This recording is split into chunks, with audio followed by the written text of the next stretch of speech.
Welcome to Public Forum, a community outreach program produced at North Idaho College on the shores of Lake Coeur d'Alene.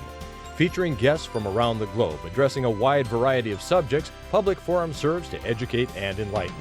Please join host and moderator, political scientist Tony Stewart, in welcoming today's guest. We're most pleased to welcome you to today's program. And again, next week, one of the popular subjects that we address on this program is in the field of travel or travelogues. And we're going to take you to Italy today and again next week. Today we'll be in Rome, Italy, and then next week other cities such as Florence and Venice. We have two very good friends as our guests today. In fact, one of them is very critical and important to this program, very vital to it. We welcome Andy Finney, who is the executive director of this program, the North Idaho College Public Forum, and our executive producer is a better term. Andy, welcome. We're so pleased to have you here, and thank you for all you do for our program. You're welcome, Tony, and thank you for having me. And we are equally pleased to have his spouse, Roxanne Finney, and she is involved with home care assistance and a world traveler as well as Andy is, and we look forward to today's program. And I'm very pleased to have our regular panelists. First of all is Janelle Burke, who's an attorney in the state of Idaho, and next to her is Erna Reinhardt, who's director of public relations at North Idaho College. And I think we're going to start off a little different this time. Janelle, you usually ask the first question, but Andy, as the executive producer of our program, you came in and worked with our staff, and Jeff Crow in particular, our director of productions, and you've come up with 80 wonderful just a short selection, but it's not going to take too long. So we're going to start the program today with you taking us on this trip to Rome, and then we'll have other questions. Or we can also ask questions as you're going through. By all means, please do. So the first picture we have is the Vatican. That was one of our first destinations once we arrived in Rome. And this is about a half a mile away. And to give you an idea of perspective, if we get a little bit closer, you'll see just how tall St. Peter's Basilica actually is. So again, we're still not very close, but as we approach the Vatican and St. Peter's Basilica, the monumental scale of everything is just incredible how large it is. And for most tourists, if they don't pay attention, you're going to miss out on a few things. If you're willing to take a few extra steps, pay a little elevator fee to get to the top, walk up these narrow staircases and up inside the dome itself, you'll actually end up and be rewarded with views like this. This is from the top of St. Peter's Basilica, and you get to see all of Rome unfold before you. It's just really a spectacular view. This is the Vatican Museum, which has got all kinds of works of art from all over the world. Next we have the Sistine Chapel. And the Sistine Chapel, it doesn't really appear very big from the inside, but when you step inside, it is absolutely, you're awestruck with the artwork that is painted on the ceilings and the walls. But there's so much to see that if you're on the top of the St. Peter's Basilica, these are things the public never sees. This is the Pope's private gardens. This is only viewable from the top of the Basilica. You can't see it from the ground. You can't see it from anywhere else. This, of course, is the Pope's new shield. Every Pope has a coat of arms. And just his private gardens for his own solitude when he needs to get away from the public. And did you take those with a Zoom? We took all these with a digital camera, yes. Okay. And were you there during the spring, and when it was Pope Benedict was his first Easter, is that yes, correct? this was his first Easter Mass. We arrived on April 12th, and it was on a Wednesday, and then took in on some of those events that go on during Holy Week, and had Friday, Good Friday at the Colosseum where he did the stations, and then on Easter Sunday we got to see the Pope's first Easter Mass. Yeah, we have pictures of him coming up. Yeah. As you walk inside the Vatican, you'll get to see Michelangelo's famed work of art, the Pieta. It's beautiful. And this is actually behind 4 inches of bulletproof glass. The glass is so clear you can't even tell with the camera when you take a picture. And these are interesting. You can take as many pictures as you want inside the Vatican because all of these pictures here are mosaics. They're made out of mosaic tile instead of actually paint. This particular picture is close to 20 feet high. It's just a massive picture. This is the dome looking up on top of from St. Peter's tomb. If you look straight up, this is the dome. And up around that top ring up there is where you actually get to walk when you make that trek to the cupola at the top. This is what's called the baldacchino. This is what sits directly over St. Peter's tomb. It's made out of solid bronze and weighs right around 3,000 tons. It was cast in one casting, upside down, and then was erected upright and placed over top of the altar. And there's so many works of art inside the Vatican. And this is a baptismal font. It's centuries old. But as you leave the Vatican, this is the view that the Pope actually sees when he's doing his Wednesday audiences and whenever he celebrates Mass outside. And he usually sits underneath that awning with his altar and his entourage of people to assist him. This is the Pope's apartment. And of course, here's Pope Benedict during his first Easter Mass. And unlike some of the other popes that normally take the vehicle, they call it the Pope-mobile with the bulletproof glass and everything around it, he actually walked this first Easter Mass, which was quite of a treat for everyone there in the audience. And if you get there early enough, and the reserved seating is free, and you just have to ask for tickets, but if you get in line early enough, you can actually get a seat next to the rail like we were, and you're only about 10 feet away from the Pope as he walks by. It was quite the impressive sight. Your timing was really good to go there April 12th, 19th. That's 2006. It was. This is, he's giving his Ubi et Orbis, Orbi, his address to the world from the balcony there at the Vatican. And again, the scale of things, I mean, that's just a monumental building. He's probably about 100 feet in the air right there. Well, on Easter, it just happened to be his birthday, so the crowds, before Mass started, were singing happy birthday to him in many of their different languages. So it was just the neat thing to be there amongst 100,000 people that fit in within the Vatican Square. And then like there where you're looking to the, past the obelisk, that's looking towards the Tiber, it's probably 3-4 more blocks, so probably another 70,000 people. So about 170,000 people gathered that day on Easter Sunday to see the Pope's first Mass. This is the Swiss Guard. It is the only guard, or the only army, I say, throughout the world that protects the Pope. They earned that distinction many centuries ago. And this is some of the armed forces that are within Italy that showed up that day in regalia to honor the Pope in his first Easter Mass.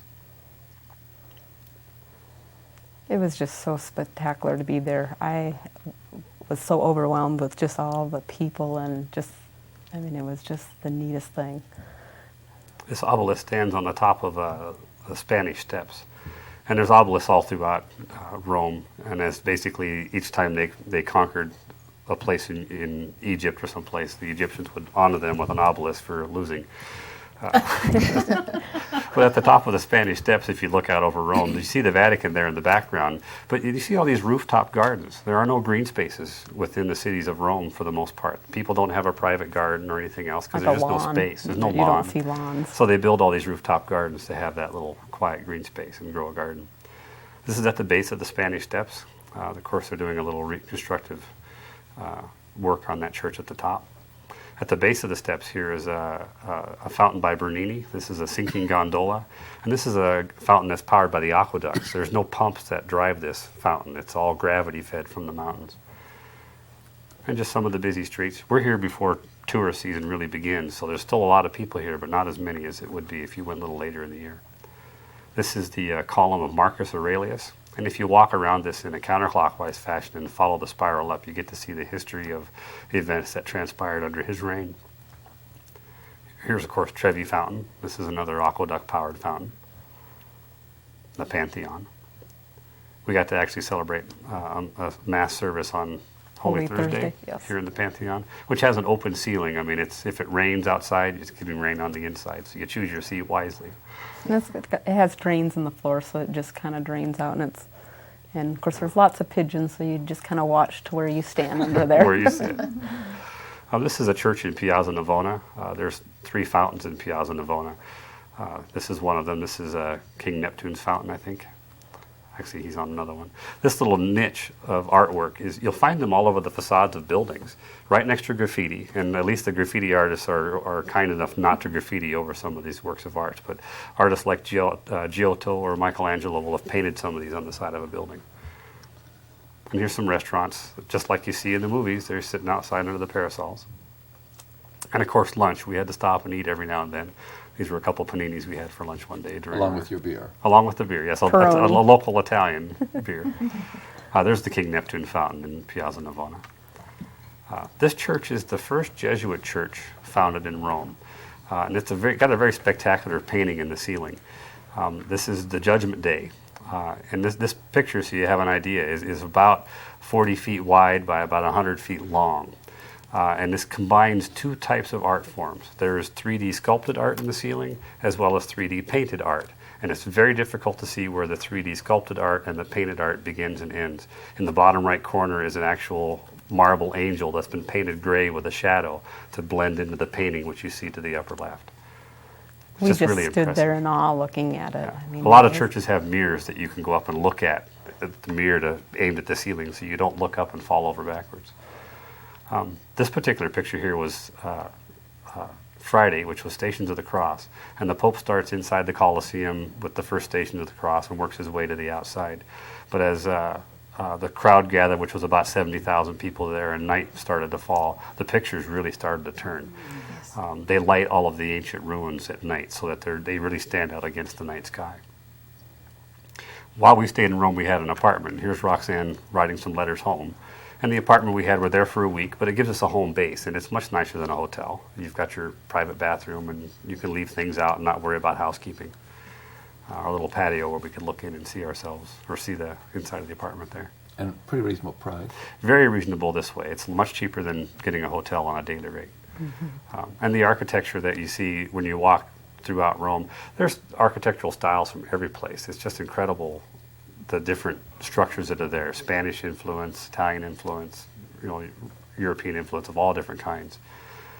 This is the Tiber River, and on Easter Sunday, people were backed up all the way to this bridge, which is about, well, it's a little over half a mile, 3/4 of a mile away from St. Peter's. Again, architectural style. This is a Spanish church in the middle of Rome. And I see a bus there, and here are cars. How did you get around generally from one place to another? I'll let Roxanne answer that. Well, when we were in Rome, we just primarily took the subways and the buses. We did our trip through Untours, and they're an organization that puts money back into whatever country you're staying in, into the community. So it's kind of a nice feature. But they provide it by doing it that way. In Rome, all of our transportation and our apartment and our flights and everything was through them. Taken care of. And it was nice. I would not recommend driving in Rome. There's a lot of mopeds, a lot of buses, a lot of cars. You have 3 million people in Rome or 2 more. million of them have mopeds. Yeah, so the subways were really nice. And then Andy and I found a lot of times we would leave our apartment at 6 o'clock in the morning, and we would be on a subway to somewhere, and then we would be walking and get back at about midnight. It's just... We figured about 15 miles a day. Yeah. Let's proceed with again some more.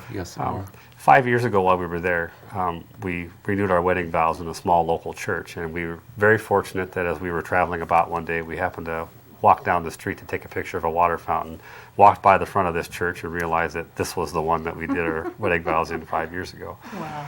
So it's quite spectacular. It's a small local church, about 4 times the size of anything we really have in the United States. It's a little church in England.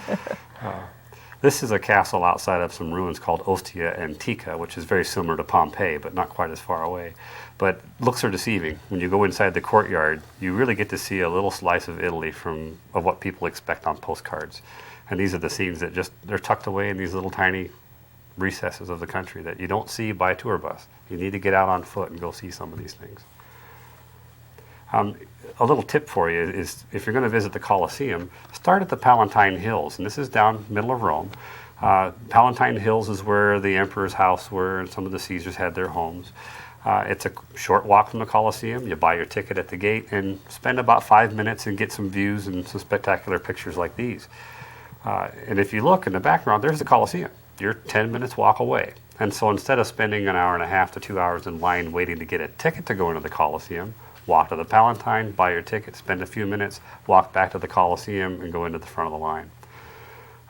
This particular kind of artwork that you see here is terracotta, but this was what adorned the outside of the Colosseum. There were also marble structures of all kinds, and it was really quite the showplace to go visit when there was an event being held in downtown Rome. Inside the Colosseum, if you've seen the movie Gladiator, you'll recognize some of this stuff, but the Colosseum initially was built over top of a lake they had to drain. And down below where you see all those passageways and different things beneath the floor, that was open, and they would plug the drains periodically and have mock sea battles inside the Colosseum. Later they built in all these different passageways and the elevators to have their gladiator games where, just like you see in the movie, the lions and the different victims, so to speak, would come up out of the floor. Here's some of the original seating that was in the Coliseum. And modern arenas today, like the Seaforth Stadiums and all those different Super Bowls type arenas that we have, were modeled after the Coliseum. You can put 100,000 people in here and empty it in less than 15 minutes because of its design. This is the Arch of Constantine, which they usually set up as monuments to great victories and battles. And again, here's a night scene as it's the last slide of our series today. They light those monuments up at night, and if you stay inside after 6 o'clock, you miss these things. Don't be afraid to get out. I mean, you see people on the street down there. We felt completely safe walking through Rome at all hours. There was never really any time that we felt uncomfortable. But it was really quite a spectacular trip, and if you've never been, I recommend you go. That's just wonderful. It's great to have you both on the program, and I think the way you did this, that the viewers that were watching today felt like they went on the trip with you. Well, we hope so. And you're real professionals at your photography work too. With that, we'll turn to Janelle Burke. Well, it's such a pleasure to have you both here, and I have to say that Andy, seeing you on this side of the camera is very interesting, and it was a wonderful trip. And I heard about your first trip, and it sounds like you had a wonderful time on this trip, the second time you went to Italy. But Italy is a country that you can easily access from the United States. What about food while you were there? What kinds of things did you do for food? And let's start with Roxanne, and then we'll ask Andy what his favorite things were. I think some of my favorite meals was to, just go to the markets and pick up food. And, over there you can, we really like the prosciutto ham and the mozzarella cheese, especially the buffalo mozzarella. It's just very flavorful and great texture. But you can pick up that and a loaf of bread and a bottle of wine, and you can go sit by a fountain, and just enjoy yourself and watch the people. And so I think that's what I enjoyed the most, especially in Rome. But it's also fun to kind of get off the side streets and go see what you can find for meals. How about you, Andy? What were the special things you liked? Well, I'm a pizza fan, and the best pizza in the world you're going to find right there in that country. And their pizza is not like ours in America. I mean, you can go to the fast food restaurants here and get this thick crust pizza with a typical sauce and all this stuff on it. Their pizzas there are very thin crusted, more like a soda cracker crust. Their sauces are a variety of red to white. They're garlic, they're tomato, they're all these different varieties. And it's plentiful. It's everywhere. The only thing you have to be careful for is anchovies. If you're not an anchovy fan, you need to ask, because they put anchovies on everything. And if you're not wary of that, you'll bite into a piece of pizza and you'll look at each other and you'll say, "This has got anchovies on it, doesn't it?" So, but I think the local foods, if you get off the beaten path and get away from the main tourist stream and get into some of these little neighborhoods and go to a family-style restaurant, if you look at the menu and if it's written in English, Rick Steves, who's a travel author that's on PBS a lot, his advice is walk on by. Go find a menu that's strictly in Italian. And if you don't speak Italian, try just a little bit when you go in, and there's usually a waitress or a waiter or somebody who speaks enough English that they can get you seated and help you with the menu to pick out really a culinary favorite. So, Thank you. Erna Reinhardt. Lots of times I think the key to a successful trip is the accommodations, and I'm real intrigued with the idea that you had an apartment both at the beginning of your trip and then what we're going to talk about next week when you travel through the other parts of the country. But the trick to that, and the thing that is so important, is finding a reliable source for finding accommodations. So Roxanne, share with us the process that you went through to make sure that the place that you found was the place that you wanted to be. Well, with us, what we did is we did go through on tours. We had heard about it from some other people that traveled, and they're reliable. They have people over in country that, and we went and they told us, I said, here's our website to go to, and we were able to pick out different apartments, because they'd show pictures of this is the area that it's in, and then, okay, here's the area that it's in now. Here's what it looks like inside, here's what it has to offer. And a lot of them had laundry facilities in them, so that was nice. Andy and I made it through 3 weeks with just one piece of luggage apiece and a little carry-on. So with those guys, we didn't have to worry. I mean, they were clean, good, reliable place to be. And I'm sure there's other avenues for doing that. I'm just not sure which all of those are. And you can plan, if you plan ahead, you can call ahead and get reservations in various places. A lot of things that people overlook are the local convents. To help support their own internal economy, they actually let rooms. And so one of the rooms we stayed in, which we'll talk about next week, instead of paying 170 euros for a hotel room in Rome or in one of the outskirts, if you contact one of the local convents, you can get a room for 35, 40 euros. And transfer that into American dollars. It runs probably about $55 US for that convent room versus a little over $200 staying at a hotel. And if you're there to tour the country, you're not staying in your room. You just need a place to sleep at night and clean up in the morning and then hit the road again. So think about your accommodation seriously when you travel. It doesn't need to be 5-star because you're there to see the country, not your hotel room. Great. Certainly, many people who travel in the United States say Italy is one of the great spots in the world to go. Greece is another very popular one. And there are many places. Europe is, I think, a very, very special place. We go through periods in our history of our relationship with our friends, and they are our friends and our allies. While you were there, and again, this show is airing later, but you were there in April 2006. What was the attitude of the Italians toward you and other Americans at that particular time while you were there? Did you pick up on, is it warm or less warm than it is at certain times? Absolutely. There was, as you know, we were involved in a conflict in the Middle East. The rest of the world doesn't necessarily have the same opinion we have about being there. And it was definitely reflected in all throughout pretty much Europe and Italy particularly. At the Vatican, when you're there for the events, whether the Wednesday viewings or on Easter, you'll see flags from every country flown throughout the audience, all over the place. While we were there, it was very hard to even find one American flag, which we did, but the general sentiment was that they weren't necessarily pleased with our government and what they were doing. As individuals, they treated us very nicely, and there was no hostility toward us in any way, but their opinions were made. In casual conversation, you can see just exactly how they feel about it.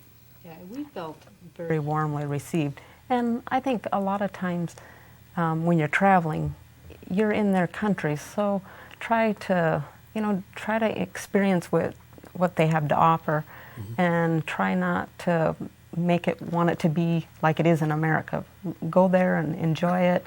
And absorb their culture. Yeah, because sometimes you go into restaurants and you'll see other tourists, they're very loud, and you'll see sometimes like the Italians will kind of steer away from those people. But if you're just friendly and you try to speak with them, and we found it to be so much fun to just try to blend in and speak with them, and it was and a lot enjoyable. of Italians speak English. Yes. Yes. In fact, I think if you're over 20 years old, actually, or what would you say, 40 and under, really, you speak English because it's part of the second language requirement that they have in their school system.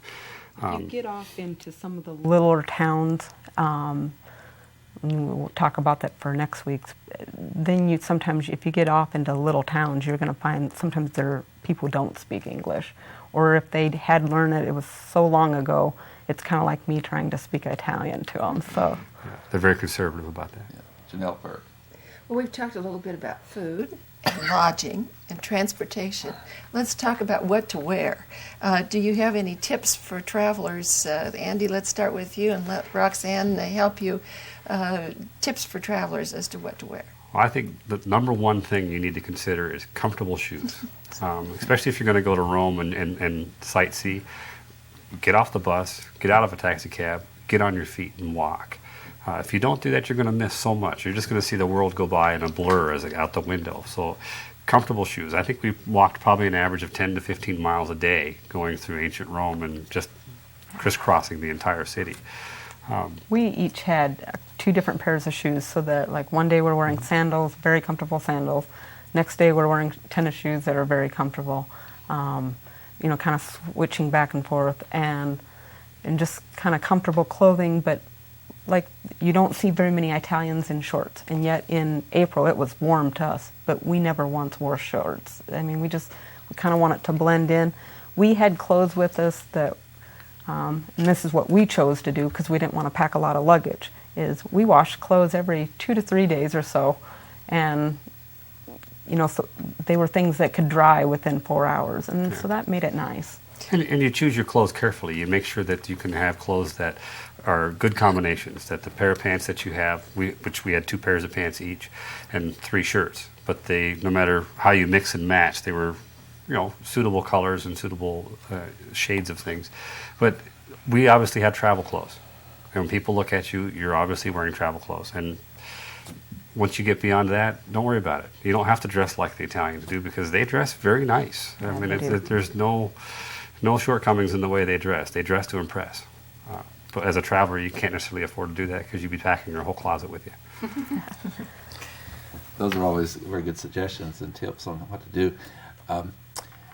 Do you think that in taking a trip to somewhere like Italy that there's particular arrangements that you can make before you go that are, you do your homework, about the different things, but do you go through a travel agency or do you book on your own? I think that depends. I mean, we use the Groupon Tours, which takes care of the airline tickets and all those reservations for you. If you're doing it independently, do some research.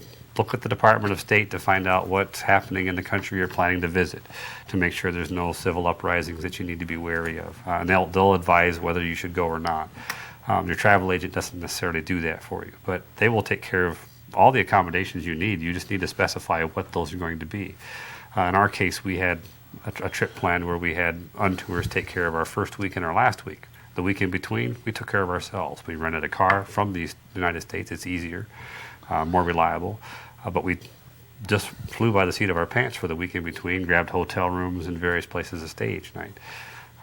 But really checking into some of the government agencies that we have that explain what's happening in the country abroad was really going to set the tone for your trip, and maybe make a decision as to whether you're going to go to some other country instead of your initial one that you planned. Andy and Roxanne, the clock always wins. We're out of time again, and we thank you so much. The good news is you'll be back again next week. And ladies and gentlemen, we've had this wonderful, wonderful tour with our dear friends that went to Rome, Italy, April 12th through 19th in 2006, and we're airing this in early 2007. But they will be with us again next week, and we'll take our second part of their trip, which was April 20th through May the 3rd, to such cities as Florence and Venice. So we'll continue our tour to Italy next week. Until then, please have a good week. I am Tony Stewart. Recorded on the campus of North Idaho College, Public Forum is the longest-running in-house college production on PBS. Each episode is pre-recorded live and is an educational outreach from North Idaho College. Please join us at this same time next week for another edition of Public Forum on this public television station.